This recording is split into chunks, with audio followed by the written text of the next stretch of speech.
안녕하십니까. 주간전망대입니다.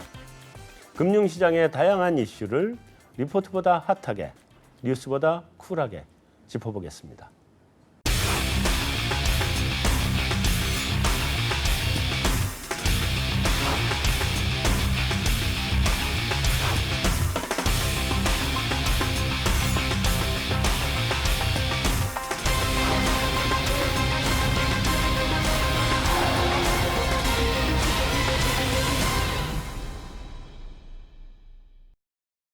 안녕하세요.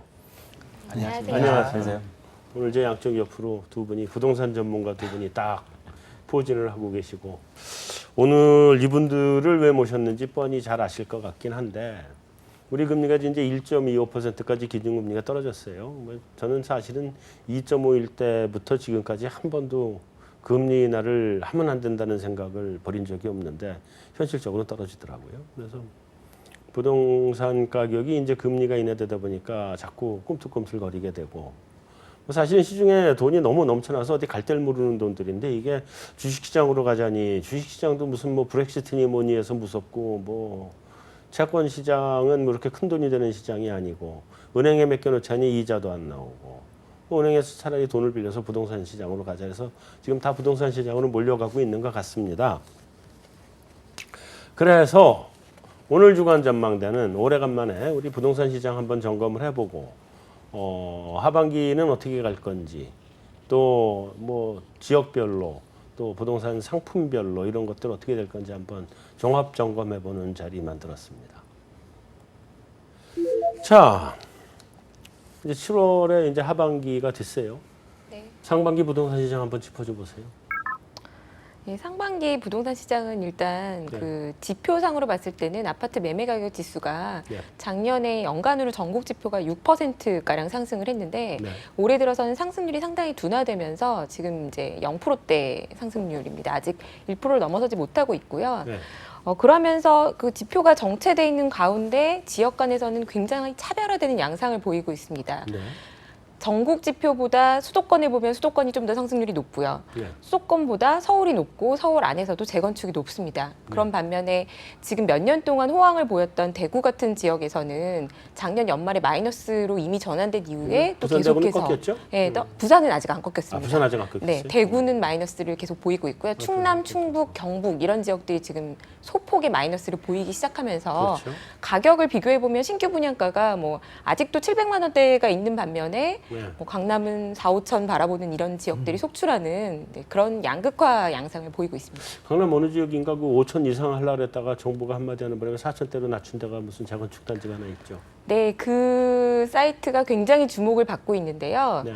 앞으로 그 사이트 말고도 그 주변 일대 강남에 계속해서 순차적인 재건축이 예상이 되기 때문에 정부 입장에서는 이 건 한 건만이 아니라 향후 강남 재건축에 대해서 스탠스를 지금 잡아가는 중인 것 같고요. 네. 그러는 와중에 사실은 이 회사가 6월 말에 분양 승인을 해서 입주자 모집 공고를 6월 말에 해서 바로 지금 7월에 분양을 하려고 했는데 네. 그 사이에 갑자기 정부가 9억 원 이상에 대해서는 중도금 대출을 해주지 말아라. 이런 대책을 발표하면서 지금 조금 지지부진해지고 있죠. 이게 뭘 의미하냐면 사실 정부도 이걸 어느 정도에서 수위 조절을 해야 되는지. 네, 이게 너무 지금 멀리 가시면 안 되고, 그건 네. 이따 우리 나중에 할 네. 얘기니까 네. 그 정도 네, 선에서. 고민하고 있는 것 같습니다. 네. 네. 그러니까 지역별로는 우리 김현배 연구원이 충분하게 설명을 잘 해준 것 같고요, 부동산 네. 시장을. 물건 종류별로, 그러니까 상가형 건물, 아파트 뭐 이런 것들이 있잖아요. 그런 네네. 걸로 해서는 좀 어땠나요, 상반기에? 상반기에 상업용 건물은 가격이 오름세였지만 네. 그 매수하는 사람들이 수익률이 받쳐주지 못하고 있기 때문에 공실이 네. 많거든요. 네. 그래서 추격 매수까지는 하진 않았습니다. 어. 그래서 그럼에도 불구하고 가격도 많이 다운되지 않는 상황이어서 네. 많은 거래가 되고 있지는 않습니다. 다만 이제 그 상업용 건물을 보유하고 계신 분이 연세가 많으신 경우에는 네. 이제 상속의 준비를 절차를 위해서 이제 필수 불가결하게 이제 매각을 하고 있는데 그런 건들은 이제 심심치 않게 거래가 되고 있는 거래는 되고 상황입니다. 있고. 네. 요즘 뭐 예를 들면 강남 이런 데나 네. 그 서울 그 강북의 사대문 안쪽 뭐 이런 데들이요. 네. 그 수익률 얼마나 나와요? 3%대 보셔야 됩니다. 3%는 나와요? 네네. 나옵니다. 뭐 이제 임대료만 가지고는 3%가 잘 보전 안 될 수 있는데 네. 이제 부과하는 관리비가 있습니다. 네. 관리비 한 20-30% 정도는 또 관리비 수익으로 남기 때문에 관리비 수익이 또 있죠. 네, 그걸 합치면 3% 아, 그것까지 나옵니다. 합쳐서 3%인데. 네네네. 아무리 그렇지 요즘 금리가 기준금리가 1.25잖아요. 그렇죠. 이게 이제 조금 더 떨어진다고 봐야 될 텐데 어디까지 떨어지는 거로 보세요? 저희 하우스뷰는 이제 올해 하반기에 한 번 더 네. 금리 인하가 있고 1%를 찍은 다음에 내년 상반기 정도에 한 번 더 추가적으로 금리 인하를 할 걸로 보고 그럼 있습니다. 우리도 이제 현실적으로 0%대로 들어갈 가능성이 있다라고 지금 보는 거죠? 네, 그렇습니다. 그쪽 하우스는 어떠세요? 저희도 올 때 올해 영자는 보기 힘들고요. 내년 상반기에 영자는 본다 이렇게 좀 보고 있습니다. 내년 상반기 영자를 본다. 올 하반기에 금리 인하가 한 번 더 있다? 저희는 한 번 정도 더 빠르면 8월. 빠르면 8월? 그 하우스는 금리에 대한 그 기본적인 지금 저게 있나요? 약간씩 바뀌어가고 있는데요. 저희도 조금 비슷할 것 같은데 0%대까지는 제가 못 들은 것 같은데요. 네. 저희 여기 자주 나오는 신월연구원 네. 하기에 다음에 한번 네. 다시 한번 질문을 해주세요. 신한연구는 지난번에 뭐 한 번 더 있다라고 보긴 하더라고요. 네, 한번 하반기에. 정도 그러니까 저희는- 내년 얘기는 아직은 안 네, 했기 내년에 때문에. 아직 0%대까지는 저희는 아직 보진 않습니다. 난 개인적으로는 올해 두 번도 있을 거라고 보거든요. 개인적으로 왜냐하면 아마 추경 나올 때 금리 인하 같이 한번 할 것 같아요. 나는 그거는 기본적으로 이제 컨센서스가 어느 정도 있었고 그 다음에 그러면 추경이 8월이나 9월 될 텐데 그 연말까지 한 번은 더 해야 될 타이밍이 올 수도 있지 않느냐. 만약에 브렉시트 같은 게 갑작스럽게 충격으로 온다거나 뭐 한다거나 이러면 아마 어쩌면 한 번 더 있을 수도 있다. 그러면 잘하면 우리나라로 0%대를 볼 수도 있다 이런 생각인데 그렇게 되면 부동산 어떻게 해야 돼요? 좀 특히 걱정입니다. 사업용 부동산. 네, 걱정인 게 금리가 낮아져서 갈 곳을 잃은 돈들이 부동산으로 오고 있는 건 사실입니다. 네. 그런데 사서 이게 이제 득이 돼야 되는데 네. 금리 효과로 가격이 오르는 것밖에 없거든요. 네. 그 실상을 들여다보면은 경기가 사실 부동산 빼고는 좋은 경기가 없다라고 생각합니다. 네. 그래서 공실률은 올라가고 임대료는 떨어지고 있는데 네. 가격은 올라가는. 네. 네. 그래서 그게 조금 문제라고 생각합니다. 공실률은 지금 또 올라가는 추세인가요? 요즘 뭐 스테이블하게 그냥 그 정도 유지는 하고 있습니다. 몇 퍼센트 정도 공실률인가요? 요즘? 한 15% 정도는 봐야 됩니다. 여기 15%면은 제가 알기로는 8%가 자연 공실률이 한 5% 정도 됩니다. 그러니까 5에서 8% 정도 사이를 네네. 자연 공실로 보는 네네네. 거고 8%가 넘어가기 시작하면 부동산 가격에 영향을 받기 시작해야 네, 되는 맞습니다. 공실률인 거로 알고 있는데 네. 15%면은 가격이 떨어져야 정상 아니에요? 근데 금리가 아까 말씀하셨듯이 0%까지 떨어진다고 하니 네. 그 돈이 부동산으로 뭐 기대 수익률이 더 떨어져도 매입을 하는 그런 상황인 거죠. 조금 더 자세하게 들어가서요. 좀 다른 걸 한번 여쭤보면 제가 이제 이 부동산 시장에 대해서 종합적으로 한번 다 점검하고 지금 넘어가려고 네네. 뒤에 전망이나 이런 거는 네. 요즘 그 차이나머니가 그 제주도는 이미 다 끝났고 네. 더 살 게 없는 모양이에요. 제주도는 끝났고 강남 상업용 빌딩이랑 네. 강북에 여기 이제 북촌이나 이런데 한옥마을까지 지금 들어오기 시작했다 그러던데 네네. 이게 어느 정도나 지금 들어오고 있어요? 중국 자본들이 뭐 말씀하신 부분처럼 지역적으로 많이 투자가 되고 있는 걸로 저도 알고는 있는데 네. 구체적으로 금액이 얼마까지는 저는 아직은 거래는 좀 일어나나요? 거래는 심심치 않게 생기는 걸로 알고 굉장히 있습니다. 많이 네네네. 그리고 강북의 저 북촌이나 서촌이나 이런 요즘 중국 사람들도 많이 여행 오는 네네. 이런 데 한옥들은 뭐 수십억씩 호가한다 그러던 것 같은데요. 뭐 그렇기도 하고 이미 그 길을 닦아 놓은 게 저희의 이제 그 쇼핑 세력들이 그쪽으로 가서 스트리트몰에 대한 선호도가 만들어놨죠. 올라갔었거든요. 네, 네. 그러니까 중국 사람들도 네. 그쪽을 이제 자연스럽게 여행객들이 찾아가기 시작했고 네. 거기에서 이제 당연히 부동산에 대한 수요가 생길 수 있는. 경기도 아파트 시장은 별로 그렇게 뜨겁지 않죠? 미지근 정도는 되나요? 경기도 아파트 분양 시장은 두 가지로 나눠봐야 될 것 같습니다. 네. 분양가 상한제를 적용받는 곳과 받지 않는 곳. 네. 네. 대표적인 예가 그 분양가 상한제 적용을 받는 곳이 이제 다산 신도시라는 곳이고 네. 그곳은 이제 개발 제한 구역을 50% 이상 해제한 땅입니다. 네. 즉 취득 원가, 조성 원가 굉장히 싸다는 겁니다. 네. 그래서 앞으로 분양할 아파트들도 1,200만 원이 채 안 됩니다. 근데 남양주 있는데. 예, 맞습니다. 근데 말이 남양주지 그 생활권역은 완전 서울이거든요. 그렇죠. 그래서 제가 거기서 군대 근무해서 잘. 예. 그래서 그쪽에는 뭐 앞으로도 분양될 것들에 대해서 프리미엄이 이미 형성돼 있는 건 5천만 원 이상 돼 있고요. 네. 뭐 거래가 안 돼서 그렇지 억대는 갈 걸로 보입니다. 별내지구하고 비교해봐도 그 정도 가격은 충분히 가고 남을 것 같고. 아직 분양 안 된 새로 분양 나올 것들이 있나요? 있습니다. 저도 한번 들어가 보게. 뭐 아직 있나요? 한양 아파트도 있고 네, 알겠습니다. 호반도 준비하고 있고. 근데 다른 데는 어때요? 다른 기타 지역은 너무 대규모 물량으로 공급된 지역들은 네. 그 중에서도 시범단지 첫 네. 분양했던 시범단지들은 위치도 좋고 가격도 싸고 기반 시설도 좋고 해서 뭐 프리미엄이 5천에서 억까지 가 있지만 그 시범단지를 뺀 네. 나머지 지역들은 나중에 전국적으로 이제 생겼던 가수요들이 많이 분양을 받아놨지만 네. 입주 때 되면은 빠지죠? 문제가 생길 거라고 생각합니다. 그러면 수도권에서 조금 떨어지는 저 동탄이나 동탄 바로 아래 그 경기도 평택의 고덕이나 네. 이런 데들은 어때요? 그쪽은 공급 시기를 조절을 해야 될 것 같습니다. 근데 거기가 근데 택지가 너무 대규모로 다 조성이 네. 된 데들인데 맞습니다. 수요가 그 조성된 택지만큼 지금 충분히 나오지 않을 것 같다는 생각이 들더라고요. 뭐 저 역시도 똑같이 생각하고 있습니다. 그죠? 네. 고덕도 무슨 뭐 LG 산단인지 삼성전자 산단인지 뭐 이런 게 들어온다 그러던데 네. 그 동네 정치인들이 발표하는 산단의 크기와 네. 이 LG나 삼성이 생각하는 산단의 크기가 좀 많이 다른 것 같아요. 네네. 그래서 그 정도 지금 수요가 나오지 않을 것 같은데 네. 하여튼 뭐 이 정도 하여튼 봤는데 자 그러면 지역별로 공급 과잉인 데들은 꽤 많이 있는 것 같고 네. 공급 과잉이 아닌 좀 괜찮은 데도 있는 것 같고 그죠? 네네. 자 입주 물량은 어때요? 아직 올해까지는 전국적으로 입주 물량이 전년 대비 별로 증가하지 않습니다. 그렇죠. 올해까지는 네, 괜찮죠. 전년도에 26만이고 올해 27만이기 때문에 네. 올해는 사실상 거의 증가율이 미미하다라고 볼 수 있고요. 네. 최근에 서울에서 재건축이 대규모로 일어나고 있기 때문에 네. 오히려 이주 수요가 멸실과 있으니까. 이주를 감안하면 오히려 올해 입주 물량은 좀 더 줄어들 수도 있다. 실질적으로는 좀 네. 부족하다 이렇게 생각할 수가 있고요. 다만 내년도에는 조금 다른 양상이 보여질 텐데 네. 내년에도 서울은 입주 물량이 2만 대입니다. 3만이 안 되는 걸로 추정이 서울이요? 되고 없죠. 네. 서울이 앞으로 향후 3년간도 계속 모자랄 것 같아요. 땅이 없는데. 네, 재건축도 다 조합분이기 때문에 신규로 살 수 있는 물량 자체가 너무 적습니다. 거의 다만 제가 우려하고 있는 지역은 경기도고 경기도의 입주에 대한 혼선이 빠르면 내년 하반기, 늦어도 내후년에는 생길 수밖에 없다 이렇게 보는데요. 네.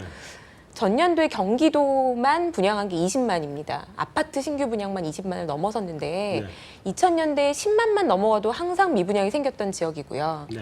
이 경기도에서 작년에 20만 하고 나서 이건 너무 많다 그래서 연초에 올해는 그래도 10만 수준으로 다시 줄어들겠지 했는데 경기도가 아직도 잘 돌아가는 동네들이 많다 보니까 아까 말씀하신 것처럼 다산 신도시 같은 경우도 좋은 동네들이 있다 보니까 네. 다시 15만, 16만으로 계획이 또 올라옵니다.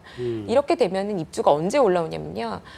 지금 전년도에 경기도 입주가 7만인데 올해는 8만 4천이에요. 그러니까 뭐 얼마 안 는다라고 볼 수 있는데 내년도에 12만으로 늘어나고 내후년도에는 제 추산으로는 15만 이상으로 폭증할 가능성이 사실 있습니다. 그 사실은 몇 년 간다고 봐야 될 거 아니에요. 그죠? 몇 년 동안 계속 입주 물량이 올해 좀 조정을 해야 되는 게 과도하게. 중요한데요. 올해 상반기에도 많이 했고 계획대로 연간 16만 찍어버리면 2년간 36만은 과거로 치면 한 4년치 물량을 2년 동안 하는 거기 때문에 네. 소화되는데 시간이 좀 그럼 걸리지 2017년 않을까 하반기부터 해서 2018, 2019, 2020 지금 분양하는 건 2020쯤 입주할 거 아니에요. 그죠? 19년부터 19년, 20년 네. 이렇게 그러면 2020년까지는 잘못하면 경기도는 공급 물량이 입주 물량이 네. 초과될 공급 초과일 가능성이 굉장히 가능성이 높은 거죠. 충분히 있습니다. 네. 지금 어쨌든 그 강남의 재건축 시장이 좀 불이 붙은 건 사실이잖아요. 네네. 그죠? 거의 뭐 5천만 원대 나오고 얘기 나오고 하는 거 보면. 그러니까 정부가 이제 중도금 집단 대출 규제 9억 원 이상 아파트에 대해서 규제를 하겠다라고 네. 나왔고 효과는 어때요? 어, 일단 제대로 시행을 하고 있나요? 네, 뭐 곧 시행을 하고 있고요. 네. 다만 그 주택도시보증공사에서 네. 그런 그 규제를 가한다 하더라도 건설사에서 그에 대체되는 금융 상품을 금융사하고 만들어낼 걸로 보입니다. 따라서 정부에서 출자한 네.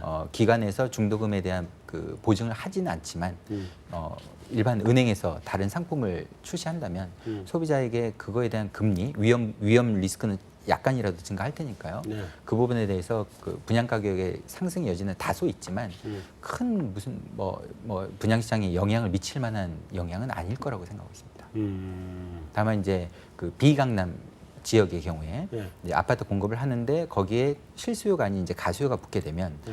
그 시행사나 건설사 입장에서는 분양 보증을 과연 어디에 받을 것이냐.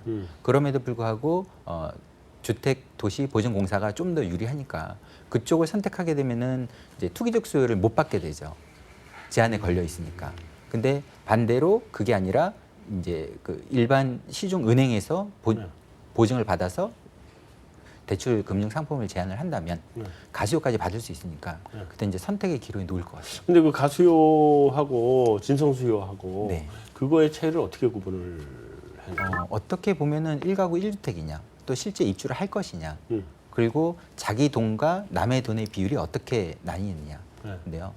뭐 가수요를 딱 잘라서 가수요를 좀 잘라내기는 어려운데 어렵잖아요. 네, 근데 저희는 이렇게 실무에서 생각을 합니다.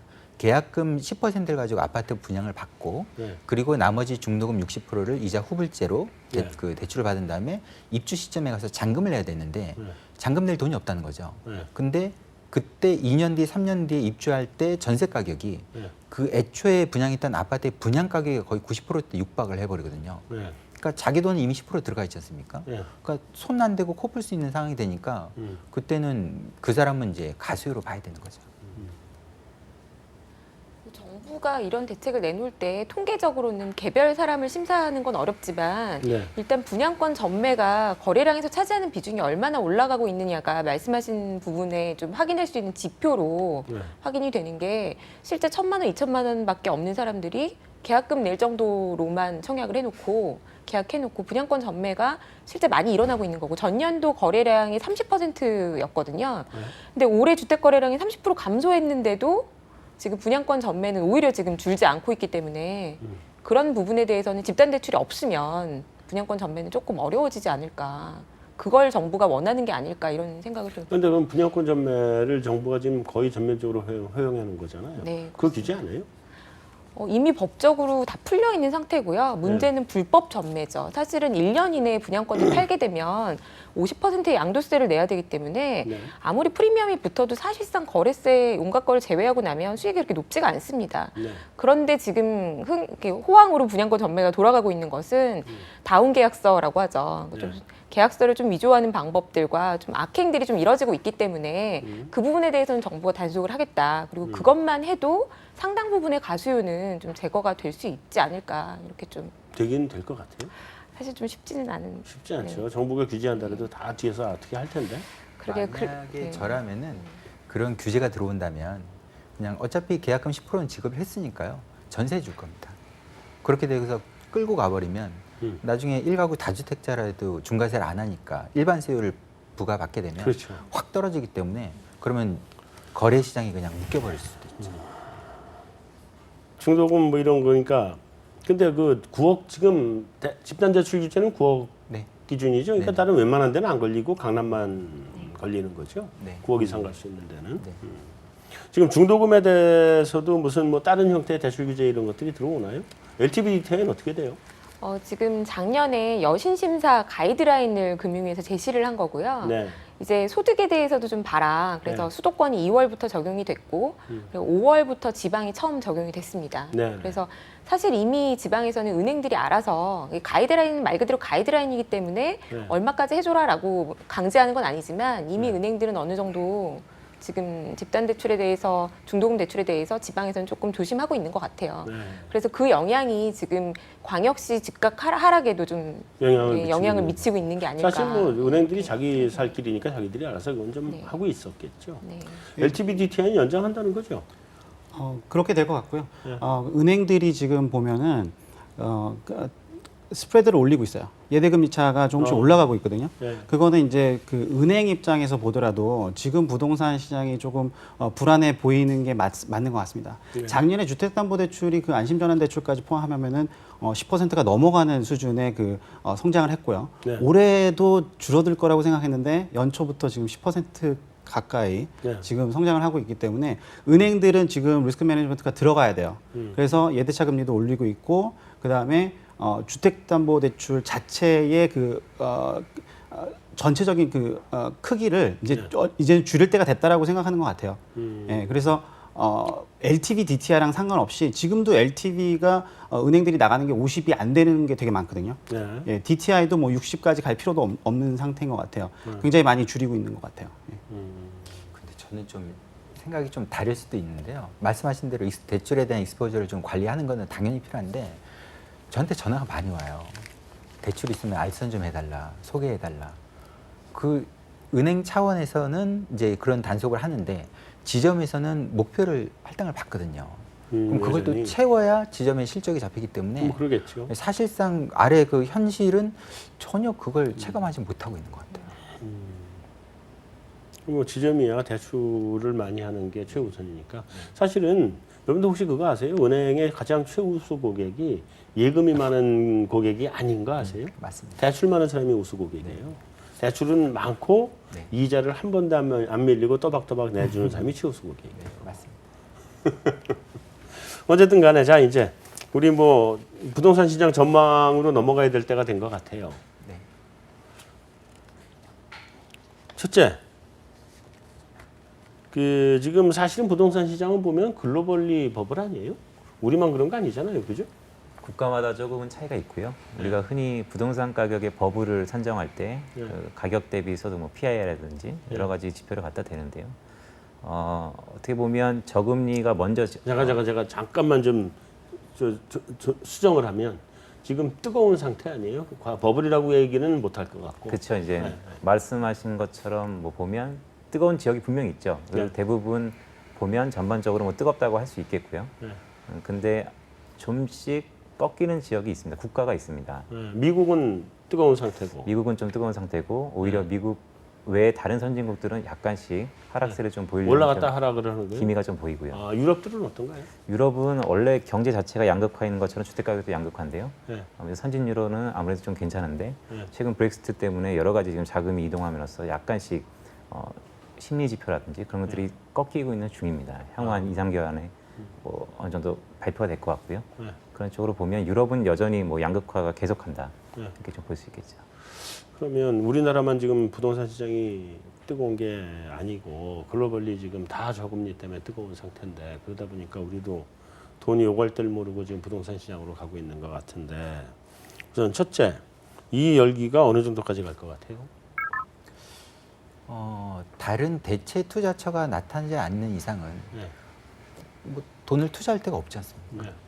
근데 그래도 사실은 저한테 많은 분들이 연락하시는데 지점장님도 증권사 지점장님도 저한테 연락을 하세요. 네. 본인은 주식 투자를 하는데 부동산을 어디에 투자하면 되겠냐? 네. 빚까지 내서 부동산 투자를 하세요. 그래서 우리나라의 부동산에 대한 애착은 정말 상상을 초월하는구나. 저는 그게 이제 우리나라가 한 번도 꺾인 적을 경험을 못해서 그런 것 같은데요. 네. 지금 저는 굉장히 위험한 상태인 것 같아요. 지금 정말 저는 이게 마지막을 보고 있다고 생각하는데 우선 그러니까 단기적으로만 보더라도 저는 이제 부동산 이제 디맨드를 볼 때 결혼 10년 차를 많이 봅니다. 우리나라에서는 결혼하고 전세 살다가 애들 학교 가고 그러면 10년 차 되면 딱 사요. 이거는 통계적으로 나오는 거거든요. 전 세계적으로 똑같아요. 그래서 그래서 옛날엔 이게 40조 누를 봤는데 네. 요즘 우리가 하도 만 원이라 40조 누를 봐야 되는지 안 하는지 모르겠어요. 하여튼 다 40조 누를 봅니다. 그래서 저는 솔직히 개인적으로 2013년에 집을 샀습니다. 왜냐하면 이때부터 결혼 10년 차가 늘어나는 거를 봤거든요. 근데 이게 서울 집값이랑 하면은 정확하게 맞아요. 서울은 새로 들어올 수 있는 공급이 별로 없기 때문에 디맨드가 늘어나면은 서울 같은 경우는 근데 이거를 지방이랑 하잖아요. 그럼 또 맞지가 않아요. 또 달라지죠. 또 달라집니다. 근데 지방 같은 경우는 언제든지 디맨드가 있으면은 바로바로 공급이 들어오기 때문에 그런 건데 네. 서울 같은 경우는 이게 되게 맞는데요. 2017년에 가게 되면은 피크를 칩니다. 그 다음에는 뚝 떨어지는데요. 네. 우선 수요가 떨어지는 게 있고요. 두 번째로는 많이들 아실 거라고 저는 생각하는데 노동 가능 인구가 2017년부터 떨어지기 시작합니다. 네. 우선 일하면서 월급 받는 사람들이 줄어든다라는 얘기죠. 조심하셔야 되는 것 같고요. 마지막으로 또 제가 이건 국가적으로 문제가 되게 큰 것 같아요. 그러니까 명목 임금을 보셔야 돼요. 지금까지 보시면은 한 번도 명목 임금이 떨어진 적이 없어요. 우리나라는. 인플레이션 좋았죠. 계속해서 성장했죠. 네. 그렇기 때문에 부동산이 계속 좋을 수밖에 없는 겁니다. 근데 지금 명목 임금을 보시면은 일본 같은 경우는 1990년 초부터 지금까지 계속해서 떨어졌습니다. 네. 금리가 낮기 때문에 부동산이 오른다라고 생각하시면은 그거는 좀 저는 좀 불안하게 생각이 들 수밖에 없는 게 제가 얼마 전에 일본에 출장 갔을 때 고객이랑 얘기를 했었는데 고민이래요. 집을 살지 말지. 그래서 요즘에 도쿄 집값이 조금 오르지 않더냐, 왜 안 사냐? 도쿄 집값이 좀 올랐죠. 네, 올랐어요. 근데 우선 제가 물어봤던 거는 그거하고 금리 그러면 지금 주택담보대출 받으면 얼마 받냐 그랬더니 0.5%를 낸답니다. 네. 0.5%를 내는데 지금 집을 사야 될지 안 사야 될지 걱정을 하는 게 뭐냐면 거기는 1990년대 초반부터 지금까지 집값이 계속해서 떨어졌기 때문에 그런 거고 네. 공실이 너무 많은 거예요. 인구가 줄어드니까. 우리나라도 노동 가능 인구가 2017년부터 떨어지는데 그 떨어지는 속도가 일본보다 더 빠릅니다. 그리고 또 제가 이거를 말씀드리는 이유는 우리나라가 일본처럼 또는 대만처럼 될 가능성이 되게 커요. 일본이나 대만 같은 경우는 해외 그 투자 순유출이 계속해서 일어났어요. 이거는 인구랑도 문제가 있는 건데 인구가 노령화가 되고 생산성이 떨어지는데 일본도 우리랑 마찬가지로 호봉제이기 때문에 월급을 더 줘야 돼요. 그러니까 자꾸 공장을 밖으로 빼죠. 자꾸 공장을 밖으로 빼면 일자리가 없어지면은 명목 임금은 떨어질 수밖에 없다라는 거죠. 네. 근데 우리나라 삼성전자가 구미에 있던 생산 공장을 다 베트남으로 옮겼습니다. 네. 베트남 수출의 20%가 삼성전자가 하는 거예요. 네. 이런 상황에서 저는 부동산을 띄운다는 거는 일본이랑 똑같이 될 것 같아요. 왜냐? 일본이 80년대 초반에 엔다카 리세션이라고 했어요. 엔고가 되면서 그거를 방어하기 위해서 기준금리를 80년대에 2%까지 내렸습니다.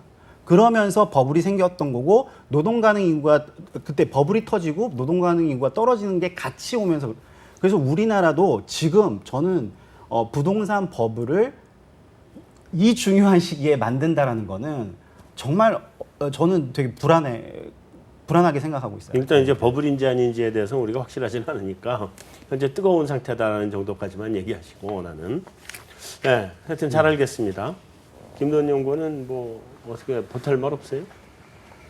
제가 항상 여기 나오면 비관적인 맞아요. 얘기만 이건 뭐 매번 확실하게. 드려서 근데 저는 최근에 들어서 부동산에 좀 달리 생각하고 있습니다. 말씀하신 것처럼 인구 측면에서 보면 부동산은 어떻게 보면 답이 없다라는 쪽에 좀 컨센서스가 있고요. 저 또한 그런 쪽에 무게를 좀 두고 있고요. 하지만 또 이와 반대 의견은 또 가구의 수죠. 가구 수가 좀 더 많아지면서 그걸 어느 정도 상쇄할 것이다라는 의견도 있고 더구나 좀 먼 발치에서 보면 우리의 그 인구 문제를 해결해 줄 수 있는 큰 명제, 뭐 통일이라는 것도 있고 네. 어느 정도 여러 가지 시나리오가 있는데 기본적으로 볼 때 항상 되는 데만 될 것 같아요. 말씀하신 것처럼 전반적으로는 아무래도 다운사이드 리스크가 좀 더 클 수 있는 구간이고 하지만 말씀하신 것처럼 양극화, 항상 재건축 이쪽으로 계속 부각되지 않을까 이렇게 좀 보고 있습니다. 일단 양극화 계속돼요? 당분간은 갈 수밖에 없다고 그러니까 봅니다. 서울, 강남 뜨겁고 강북, 경기도 미지근하고 지방은 차갑고 이 상태잖아요 지금 그죠? 근데 양극화의 양상은 조금 바뀔 수 있다고 보는 게요. 네. 강남은 오르는데 강북이 무조건 안 오르고 이런 거보다는 역세권 중심의 수요나 아파트 일편으로 갔던 게 이제는 좀 대지 지분이 많은 단독 다가구 주택이라든지 좀 다양한 상품을 원하는 쪽으로 갈 수 있다고 보는데 네. 큰 그림에서는 양극화는 더 간다. 왜냐하면 2000년부터 2007년 분양가 상한제 도입 전까지 서울 재건축 가격이 평당 1,000만 원에서 3,200만 원을 갔습니다. 이게 평균 가격이고요. 6년 동안 3배 이상 오른 거죠. 네. 근데 그때 분양가 상한제 도입을 해서 계속해서 이걸 가격 제한을 해뒀다가 이제 풀려서 움직이기 시작하는 시장이기 때문에 사실은 우리가 어디가 상단이고 수요가 어디까지 가격을 받아들일 수 있을지 속단할 수 없다 이거는 저는 그렇게 보고요. 아주 프라임 로케이션들은 더 갈 수밖에 없다. 다만 경기도는 땅이 너무 넓습니다. 제가 경기도에 아파트 너무 많이 짓는 걸 보면서 교보문고에 갔다가 시집을 꺼내들면서 마음을 위안하려다가 더 쇼크를 먹은 적이 있는데요. 네. 한 건축 전공의 시인분이 시를 쓰셨는데 김포는 원래 곡물이 자라야 되는 평야인데 너무 많은 콘크리트가 끝도 없이 자란다는 뭐 그런 표현들을 쓰셨어요. 뭐 그 안에 애기들도 잘하겠죠. 그렇죠. 그래서 이제 경기도 같은 경우는 진입 장벽이 너무 낮고 계속해서 아파트들이 들어올 수 있기 때문에 가격이 조금만 올라도 공급하고 그런 것들이 좀 조절이 필요하지 않나. 양극화는 더 갈 수밖에 없다 이렇게 봅니다. 경기도는 별로 안 좋게 보시고. 자, 그러면 상업용 건물은 어떻게 보세요? 하반기 이후 뭐 가령 내년이나 내후년 정도까지. 상업용 건물은 금리에 너무 민감할 수밖에 없습니다. 그렇죠. 무조건 이 금리죠. 앞번에 금리를 인하했을 때 네. 부동산 가격이 한 5% 정도 올라갔어요, 사실. 예, 그래서 저번에 고객분이 100억에 팔겠냐 막 타진하다가 금리 얘기 나오니까 올리더라고요. 값을 올리죠. 예. 근데 이제 그 소유자분들이 연세가 70, 80 되셔가지고 상속에 대한 준비 절차에 들어가신 분들은 뭐 금리하고 무관하게 그냥 시장에 처분을 하시는데 그렇죠. 사는 사람 입장에서는 뭐 10개 층에 뭐 2개 층 이렇게 비어 있으면 수익률이 안 나오니까 고민하게 되죠. 이게 과연 맞는 판단인지에 대해서. 네. 근데 그래도 금리가 떨어지니까 이제 떨어지면 이제 계산이 나오기 시작하는 네. 거고. 네. 그럼 올 하반기나 내년 상반기 금리 인하가 뭐 한두 번 정도 더 있다고 보면 네. 상업용 건물은 거래가 그래도 하반기나 내년 상반기 정도까지는 별 문제 없이 일어날 수 있는 좀 네. 활발하게 네. 그렇게 되겠네요. 자, 강남 재건축은 어떻게 보세요? 잘 계속 간다고 봐요? 네, 당분간 계속 갈 수밖에 없다고 보는데요. 네. 사실 내년에 대선이 있기 때문에 정책적으로 또 어떤 일이 일어날지는 좀 예측이 안 되는 변수가 정책 변수입니다. 네. 지금 또 특히나 총선 이후에 여소야대 국면으로 가면서 아까 지금 리모델링 주택법 개정 이런 것들이 제대로 안 나오고 있다고 말씀하셨는데 네, 네. 실제로 지금 국토부에서 얘기가 되고 있는 주요 현안은 그 월세 전세난, 월세난 이런 주거복지 쪽에서 얘기가 계속해서 나오고 있기 때문에 그러죠. 네. 당분간은 재건축이 사실은 지금 현재 시장 상황이라면 충분히 달려갈 수 있는 상황임에도 불구하고 앞으로 어떻게 될지는 정책 변수 하나가 좀 중요하다. 이렇게 보여집니다. 그 정부가 지금 기본적으로 부동산 시장에 대한 스탠스가 어때요? 이게 지금 과열을 잡겠다는 건지 아니면 방치하겠다는 건지 내가 정확히 모르겠던데. 지금 GDP 성장률의 건설 투자 기여도가 워낙 높기 때문에 네. 이게 꺾이는 거를 정부는 절대 바라지 않을 거라고 생각을 합니다. 그러면 그런데 부동산을 좀 이렇게 부양을 해서 GDP를 살리겠다. 부동산의 부양은 아니더라도 뭐 여기서 달리는 더 거를- 세게는 안 달리더라도 너무 속도가 떨어지는 건 원하지 않는다는 달리는 걸 거죠. 잡지는 않겠다. 근데 또 달리는 것도 정치적으로 봤을 때는 또 너무 달리는 게 또 인심에 그렇게 좋지도 않을 수 있기 때문에 근데 그건 뭐 다음 정권에서의 문제지. 내 좀 정권에서 고민을 하고 있는 것 문제는 같고요. 저는 가장 중요한 문제가 가계 부채에 대해서 정부가 얼마나 예측하고 있고 우리나라 가계 부채는 과연 얼마까지 어떤 속도로 올라가도 괜찮은가인데요. 제가 재미있는 이제 데이터를 봤는데 2000년대에는 중도금 대출을 60%를 한도로 다 받지 않았습니다. 사람들이 예금금리보다 대출금리가 비쌌기 때문에 현금을 저축을 갖고 있는 거를 예금을 깨서라도 중도금을 일부 납부를 했었는데요. 지금은 중도금 대출 금리가 2%대까지 떨어지니까 예금을 갖고 있는 사람도 중도금 대출을 60%를 다 받고 여유 자금을 다른 데 투자하려고 합니다. 그래서 전년도에 분양한 52만 호는 시가로 치면 150조 정도고 60%의 중도금 대출은 앞으로 잠재적으로 100조를 사인한 거나 다름없다라고 생각하고 있고요. 올해 또 40만이 넘어가면 다시 또 비슷한 양상이 벌어집니다. 그리고 과거에 이제 잔금 들어오는 게 있지 않냐 이렇게 얘기할 수 있는데 14년까지는 분양 물량이 30만 대였기 때문에 들어오는 걸로 이게 채워지지 않는다는 거죠. 그래서 지금부터 중도금 대출은 입주하는 17년, 18년, 19년 오히려 계속해서 늘어날 가능성이 있기 때문에 이거에 대해서 정부가 어느 수준에서 컷을 어떤 식으로 하느냐 이게 지금 굉장히 중요한 상황인 것 같습니다. 저는 솔직히 정부 입장은 모르겠는데요. 그 금융당국에서는 지금 되게 부정적으로 보시는 부분들이 있는 것 같아요. 왜냐하면 임금 상승이 지금 3%가 안 나오는 상황인데 지금 가계대출 증가하는 속도가 9%거든요. 이거는 언젠가 이게 문제가 될 수밖에 없는 상황인 것 같고요. 그다음에 은행들한테 지금 얘기하는 게 그 우리가 원리금 상환하는 부분을 더 빠르게 올리라고 지금 지시가 가는 걸로 알고 있거든요. 그래서 그 전에 올해까지는 원래는 그 원리금 상환하는 부분을 40%까지 맞추기로 돼 있었는데 45%까지 늘리라고 했거든요. 그러니까 은행도 그거 맞추기가 되게 힘들어요. 왜냐하면 그러니까 지금 가수요는 많은데 실질적인 수요는 그렇게 많지가 않다라고 저는 보고 있거든요. 그러니까 투기 수요나 이런 것들은 그냥 이자만 내고 싶으신 거죠. 이게 원리금 상환 들어가면은 좀 힘들 수도 있거든요. 그래서 그런 부분을 봤을 때는 금융당국에서는 되게 걱정하시는 것 같더라고요. 은행들은 지금 가계대출에 대해서는 어떤 스탠스들? 은행들은 가계대출에 대해서 더 하고 싶어 해요. 다 하고 싶어. 더 하고 싶어 하는데 우선 은행은 이게 돈 굴릴 데가 없는 거죠. 그렇죠. 이게 더 하고는 싶은데 눈치도 보이고 그다음에 지방에는 부동산 경기가 꺾였다고들 생각하시기 때문에 거기에 대해서 되게 조심해야 되는 거고 은행 입장에서는 그렇습니다. 리스크를 내가 더 안게 되면은 그 리스크를 스프레드 더 이게 가상금리로 올리면 되는 거거든요. 네. 그게 벌써 작년 10월부터 굉장히 급격하게 가상금리가 올라왔어요. 그래서 공사모기지 같은 경우는 지금 2.7%에서 받을 수 있는데 은행에 가시면 2%대 대출을 못 받으십니다. 그래서 지금 은행 입장에서도 참 진퇴양난이에요. 금리가 워낙 낮고 또 기업들 보시면 지금 구조조정 들어간다 이러니까 대출 나가기가 힘든데 그럼 자산 성장을 또 하긴 해야 되는 거거든요. 그래서 이제 대표님 이렇게 가서 물어보는 것 같은데 이게 근데 본사 입장에서는 이 전체적인 거를 보고 줄여야 된다라는 거는 확실하게 지금 얘기를 하는 것 같습니다. 그러니까 이거 줄이면 은행들이 예대반진 낼 수 있어요. 어, 제일 안전하게 예대반진 내는 게 주택담보대출인데 소비자 대출. 네. 그거를 갖다가 지금 돈은 무지하게 들어오고 있고 그거를 안 하면 은행도 운영할 데가 별로 없을 것 같은데. 그렇죠. 그래서 지금 두 군데입니다. 그러니까 은행들이 나가는 데가 주택담보대출하고 그다음에 은행에서는 소호대출이라고 하는데 그게 다 임대사업자들한테 나가는 돈이거든요. 그래서 임대사업자들한테 대출이 굉장히 많이 나가고 있어요.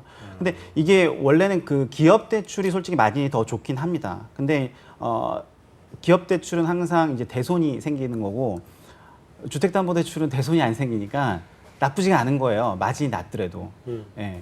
그래서 지금 상황에서 굴릴 데가 없는 거는 참 맞는 것 같고요. 네. 조금 근데 이게 그 중금리 대출이 좀 열리면 그거는 좀 해소가 될 수도 있을 것 같아요.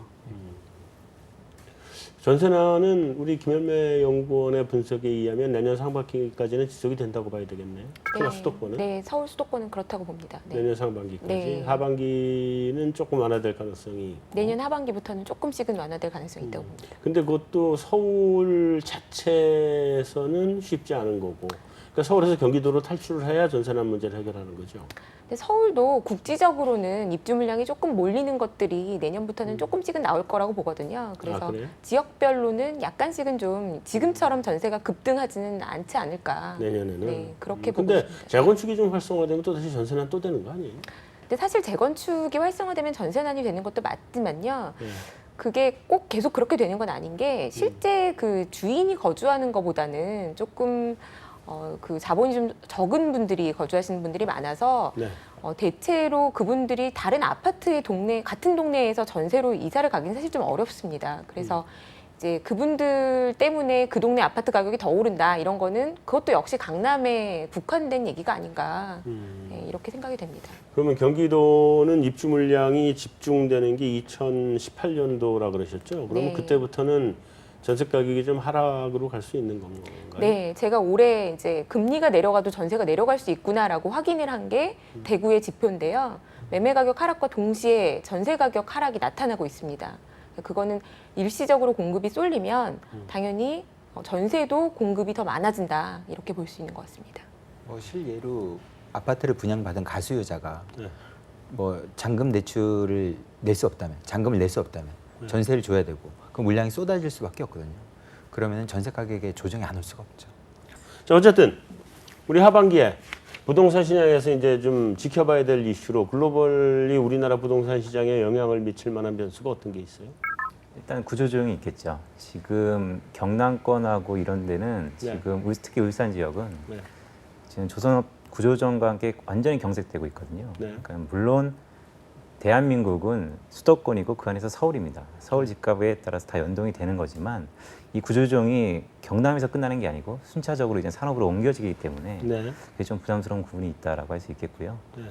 제가 오늘 좀 기본적인 하반기 부동산 시장에 대해서 어떻게 전략을 가져갈까 좀 고민이 있었는데 오늘 이렇게 말씀을 들어보면서 확실히 좀 생각이 잡힌 것 같습니다. 부동산의 안전자산화가 나타날 것 같아요. 여러 가지가 좀 있을 것 같은데요. 일단 강남 재건축이 부동산 가격을 상승은 좀 둔화되지만 이끌어갈 것 같고요. 아무래도 뭐 기존보다는 신규 주택, 그다음에 뭐 외곽보다는 도심, 그다음에 뭐 단독보다는 대형 택지 개발 그런 쪽으로 이제 안전 자산화 되면서 투자 방향을 하면 어느 정도 뭐 손해보다는 어느 정도 유지 아니면 그 이상의 텀을 좀 기대할 수 있지 않을까 이렇게 좀 보고 있습니다. 그 나은희 연구원, 네. 혹시 뭐 금융시장이나 이런 쪽에서 올 충격은 없어요? 저희는 솔직히 그렇게 큰 거는 없다고 보는데 네. 솔직히 브렉시트 때문에 많이들 걱정하시는데 저는 브렉시트 때문에 추가적으로 중앙은행들의 양적 완화나 금리 인하가 더 동반될 수 있다라고 생각하기 때문에 오히려 부동산 시장에는- 시장을 그렇게 위험하게 볼 필요는 없는 것 같지만 네. 어쩔 수 없이 우리 영국은 좀 많이 망가질 걸로 보고 있습니다. 그래요. 부동산을 하는 사람의 입장에서 이제 부동산 시장을 잠깐 고민을 해보면요. 네.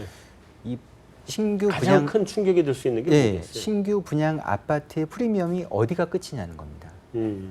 과연 예를 들어서 다산 신도시는 아까 말씀드렸듯이 워낙 싸니까 뭐 1억 이상부터도 그게 리저너블한 가격이 되는데 네. 강남의 그 재건축 아파트의 프리미엄이 사실은 5천만 원 이상 분양하고 싶었지만 규제 때문에 못 한 거거든요. 자신 있다는 눈치 겁니다. 본 거죠. 그렇죠. 5천만 원 이상도 할 수 있는데 5천만 원 이상을 하게 되면은 정부에서 집중 단속을 하겠다고 하니까 그러면 가수는 안 들어올 거거든요. 네. 그게 이제 뭐 좀 신경이 쓰여서 좀 가격을 내린 게 아닌가 싶은데 이게 언젠가 더 이상 지방 도시처럼 이 프리미엄이 딱 꺾이는 순간이 그 아까 말씀하셨듯이 서브프라임이 오기 전에 꺾였었어요. 사실은 주택 경기가 그때가 한번 오게 되면은 뭐 주택 시장에서 발생하는 내부적인 요인이 될 수 있지 않을까 생각합니다. 최현미 연구원. 저는 계속 말씀드리는 대출 규제 얼마나 여기서 지금 이번에 9억 원 이상의 6억 원 한도의 중도금 대출 규제는 사실상 정부가 방향성만 시그널만 줬다라고 생각을 하거든요. 본격적인 그렇죠. 규제에 들어가기 전에 여기서부터 우리는 계속 가계부채를 늘어나는 거를 감당하기 좀 어려울 수 있으니까 좀 조절하자 이런 스탠스라고 봅니다. 그래서 그걸 어떻게 하느냐가 중요한데 제 관점에서는 이미 작년에 신규 분양하면서 확정적으로 앞으로 2년간 늘어날 게 너무 보이기 때문에 작년에 10% 늘어났다고 하셨는데 저는 올해 여기서 신규 분양 시장이 멈춰도 가계부채는 속도 조절을 이미 올해는 늘어날 수밖에 없다. 그러면 늘어날 때마다 정부는 한 번 더 대출 규제를 언급할 수밖에 없지 않나. 이게 어느 정도 강도로 가느냐. 이게 좀 중요할 거라고 봅니다. 저는 솔직히 개인적으로 2017년 말에 들어오는 그 입주 물량들이 어떻게 될까? 원래 이제 입주 물량이 있으면은 거기에 들어가야 될 사람들이 자기 기존의 것들을 팔고 들어가야 되는데 그게 한꺼번에 2015년에 너무 많이 한꺼번에 했기 때문에 70만 원이었나요? 이게 2017년 말부터 이제 들어올 텐데 그게 제대로 돌아갈 수 있을지 팔고 싶을 때 팔 수 있을지 자기 원하는 가격에 팔 수 있을지 부동산의 모든 시장을 놓고 말씀하시면 그 말씀이 맞고요.